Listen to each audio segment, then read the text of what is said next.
수험생 여러분 안녕하십니까? 부동산 세법의 김동수입니다. 자, 이 시간에 양도소득세 제4강 시간이 되겠는데요. 여러분들도 아시다시피 양도소득세는 출제 빈도가 상당히 높습니다. 그래서 여러분들이 이 텍스트를 보시면서 반복 학습하시게 되면 문제가 술술 풀리게 됩니다. 자, 오늘 4강 시간인데요. 자, 먼저 출제 의도 보실까요? 여러분 텍스트 보세요. 1세대 1주택으로서 양도소득세가 비과세가 되는 농어촌 주택 중 귀농주택의 요건은 무엇인가라는 겁니다.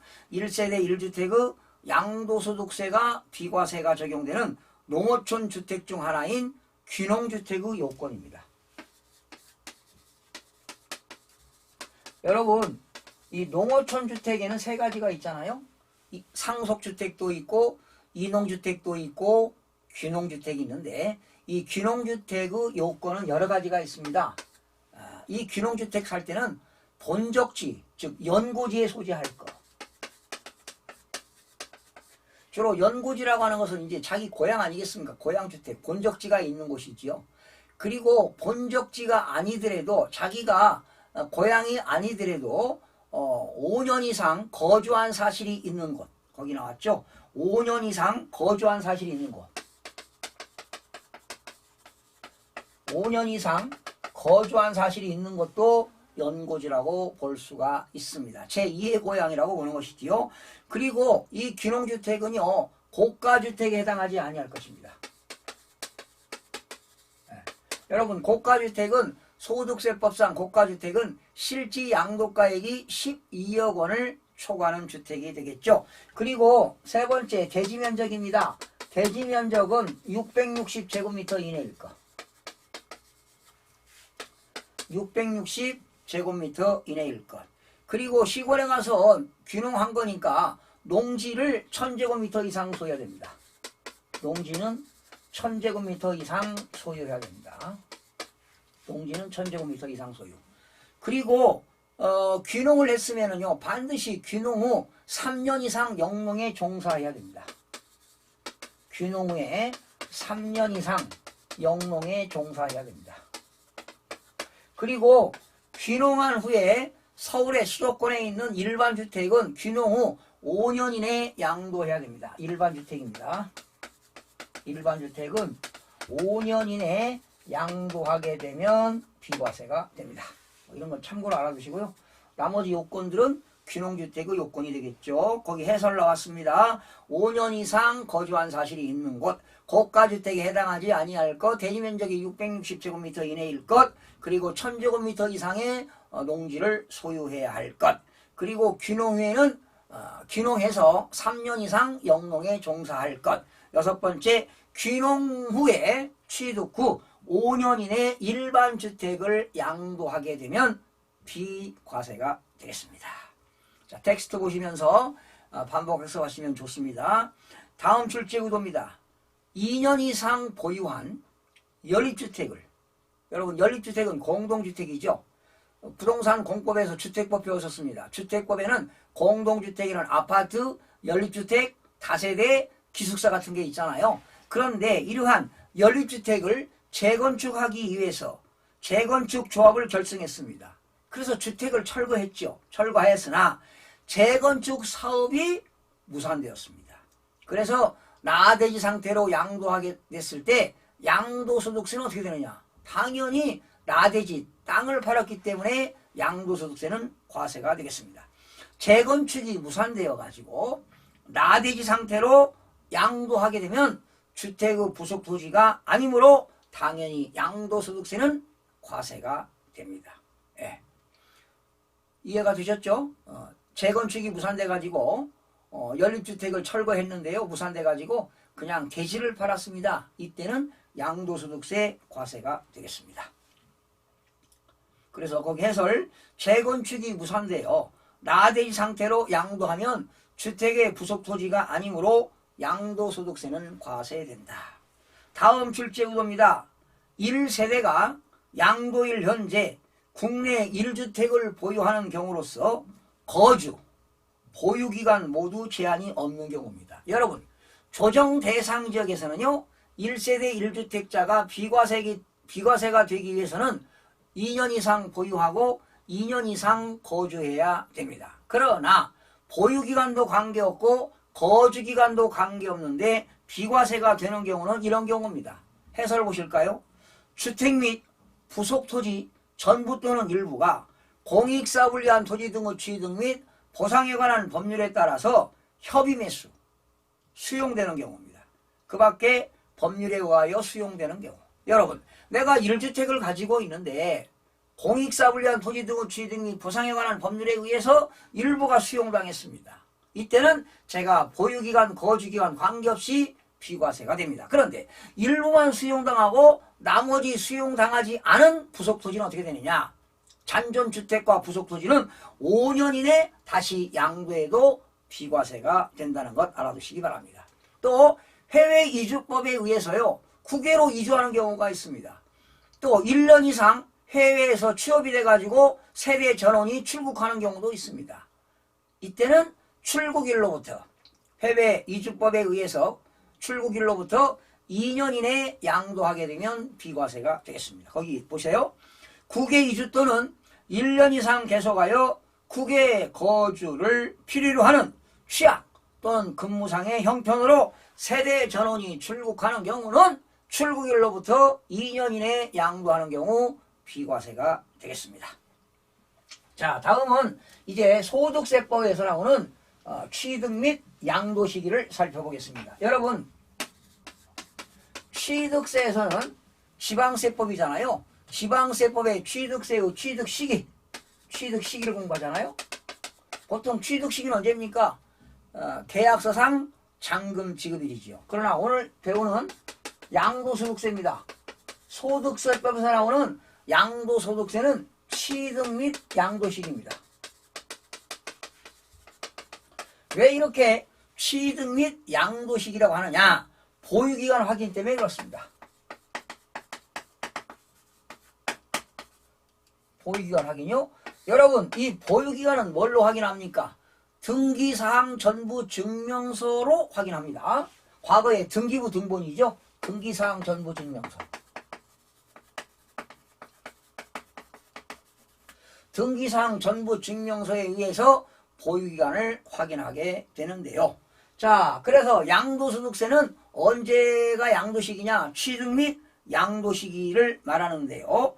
자, 먼저 거기 해설 보세요. 원칙적으로 양도소득세의 취득시기 및 양도시기는 언제인가? 원칙은 대금 청산일입니다.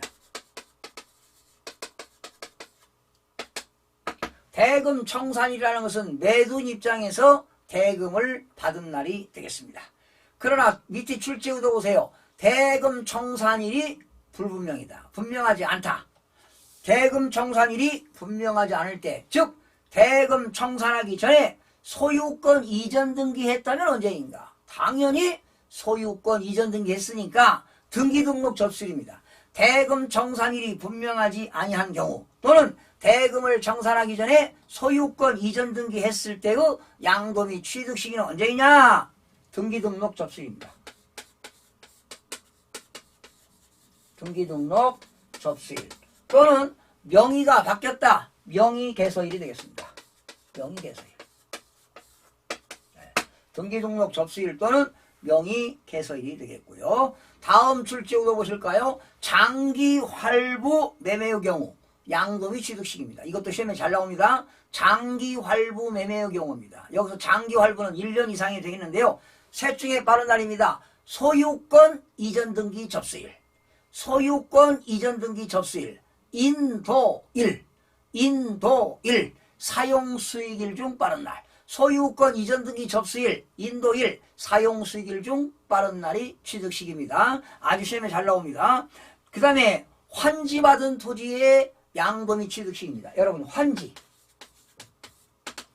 도시개발법에 의하여 종전 땅 대신에 새로운 땅 받는 것을 환지라고 하잖아요. 이렇게 환지처분은 양도가 아니다. 배우셨죠? 환지처분은 양도가 아니다. 그러면 환지 받았을 때는 언제가 양도 및 취득시기냐? 환지 받기 전 토지 취득입니다. 환지 전 토지 취득일입니다. 그러니까 환지 받기 전 옛날의 적의 토지 취득일이 되겠습니다. 그러나 환지 처분으로 토지 면적이 증가되거나 토지 면적이 감소되는 경우가 있습니다. 여러분 증한지도 있고요. 더 받은 경우죠. 감한지도 있습니다. 여러분 증한지 받았다는 건 땅을 더 받은 거니까 증한지 받게 되면 취득세를 내야 됩니다. 감한지를 받게 되면 땅을 적게 받고 대금을 청산받았기 때문에 감한지는 양도소득세를 내어야 됩니다. 이때 증한지, 감한지는 언제가 양도기 취득식이냐? 환지처분 공고일이 있는 날의 다음 날입니다. 환지처분 공고가 있는 날의 다음 날이 되겠습니다. 거기 해설 한번 보실까요? 다만 교부받은 토지의 면적의 환지처분에 의한 권리면적보다 증가 또는 감소된 토지의 면적에 대한 취득시기 또는 양도시기는 환지처분의 공고가 있는 날의 다음 날, 증한지, 감한지는 환지처분 공고가 있는 날의 다음 날이 되겠습니다. 다음 출제구도 보실까요? 상속 또는 증여에 의한 취득시기는 언제인가? 여러분 상속은요, 피상속인의 사망일이니까 상속 개시일이 되겠고요. 증여는 증여를 받는 날이 되겠습니다. 그런데 여러분 여기서 중요합니다. 증여 시에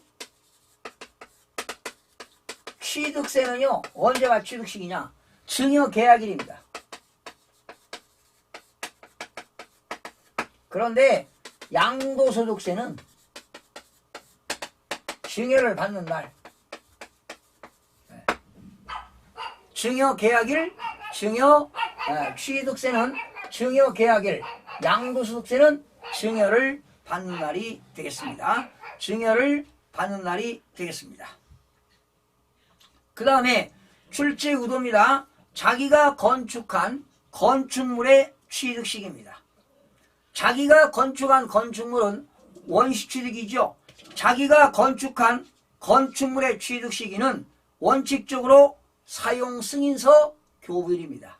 사용승인서 교부일. 다만 사용승인서 교부일 전에 사실상 사용하거나 임시사용 승인을 받을 때는 사실상 사용일 또는 임시사용 승인일 중 빠른 날이 되겠습니다. 그러나 건축허가를 받지 아니하고 건축하는 건축물에 대해서는 사실상 사용일이 되겠습니다. 이것도 시험에 잘 나옵니다. 다시 한번 해설 보시겠습니다.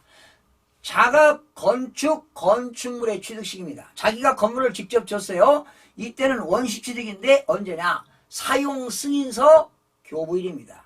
그러나 사용 승인서 교부일 이전에 사실상 사용하거나 임시사용 승인을 받았다면 사실상 사용일 또는 임시사용 승인일이 되겠습니다. 자, 그 사실상 사용일 또는 임시사용 승인을 받은 날 중 빠른 날로 한다. 다만 건축허가를 받지 아니하고 건축하는 건축물은 사실상 사용일이 취득시기가 되겠습니다. 다음 출제구도입니다. 민법상 시효취득입니다. 취득시효, 부동산 취득시기는 어떻게 될까? 여러분, 민법상 취득시효는 등기된 부동산은 몇 년입니까? 10년이고 등기되지 아니한 부동산은 20년 동안 평온 공연하게 점유함으로써 취득으로 인정하는 것이 시효취득인데요. 이때 민법상 취득시효의 취득시기는 언제냐? 옛날의 적에 부동산 점유를 개시하는 날입니다. 점유 개시입니다. 옛날의 적에 그 부동산을 점유를 개시하는 날이 되겠습니다. 이것도 시험에 잘 나오지요. 그 다음에 소유권 환원입니다. 여러분, 소유권 환원은 양도가 아니죠.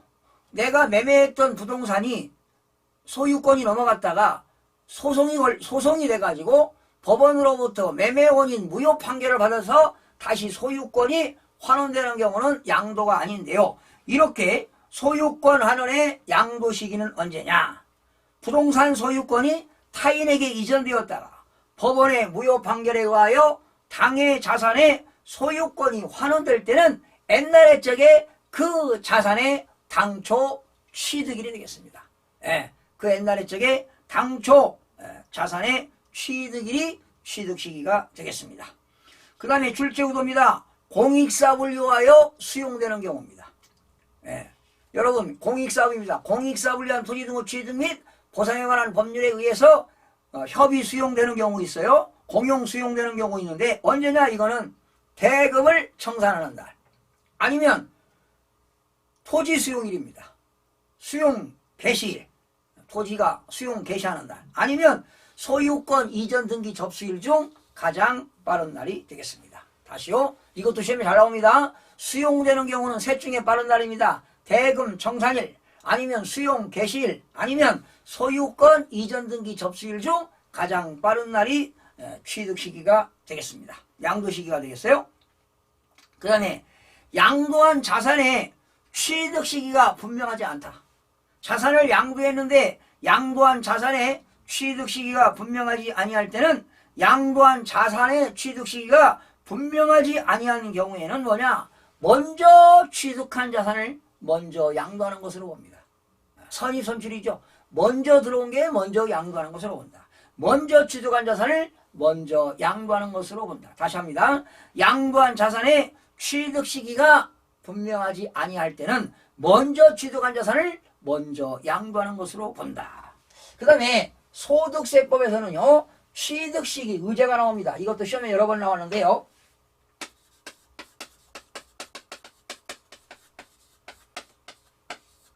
취득 시기 의제가 나오는데 여러분 생각해 보세요. 여러분이 뭐 한 50년 전에 땅을 샀습니다. 토지를 샀어요. 그때 가격과 지금의 가격은 엄청난 시세 차익이 있잖아요. 그러니 그 세금을 계산하는데도 불합리하기 때문에 소득세법에서는 이런 게 있습니다. 1984년 12월 30일 이전에 취득한 토지라든가 건물 그리고 부동산에 관한 권리입니다.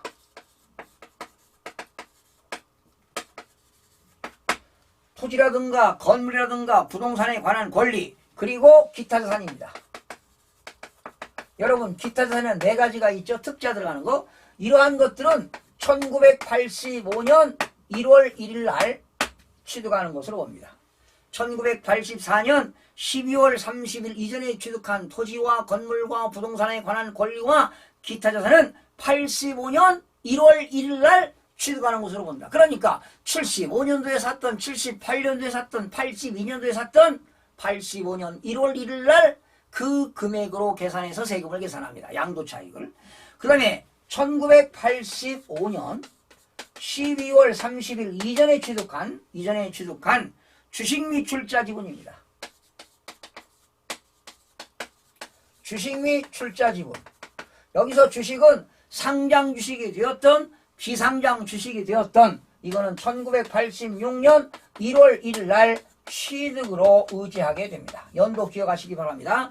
1985년 12월 30일 이전에 취득한 주식 및 출자 지분은 86년 1월 1일 날 취득하는 것으로 본다. 이것이 소득세법상 취득 시기 의제가 되겠습니다. 취득 시기의 의제인데요. 연도 기억하시기 바랍니다. 1984년 12월 30일 이전에 취득한 토지와 건물과 부동산에 관한 권리와 기타 자산은 85년 1월 1일 그리고 1985년 12월 30일 이전에 취득한 주식 및 출자 지분은 86년 1월 1일 날 취득하는 것으로 본다. 그래서 여러분들이 이 소득세법에서 취득 및 양도 시기도 시험에 아주 자주 나오는데요. 여기 있는 내용만 여러분들이 아시면 전혀 문제 푸는 데는 지장이 없습니다. 자, 이렇게 해서 오늘 4강 끝나고요. 다음 시간 양도소득세 5강에서는요. 가장 시험에 많이 나오는 양도소득세의 과세표준 계산하는 방식 그리고 세율에 대해서 학습하겠습니다. 여러분 다음 시간에는 양도소득세 과세표준과 세율은 여러분들이 뭐 시험에도 잘 나오지만 실무적으로도 알아두시면 많은 도움이 될 겁니다. 여러분이 나중에 자격증 취득하시고 업무에 종사할 때 공인중개사, 개업공인중개사 하실 때 고객들로부터 물어보는 것이 바로 양도소득세가 가장 질문이 많기 때문에 여러분들이 실무적으로 과세표준과 세율 알아두시면 많은 도움이 되실 것입니다. 여러분 다음 시간에 찾아뵙겠습니다. 고맙습니다.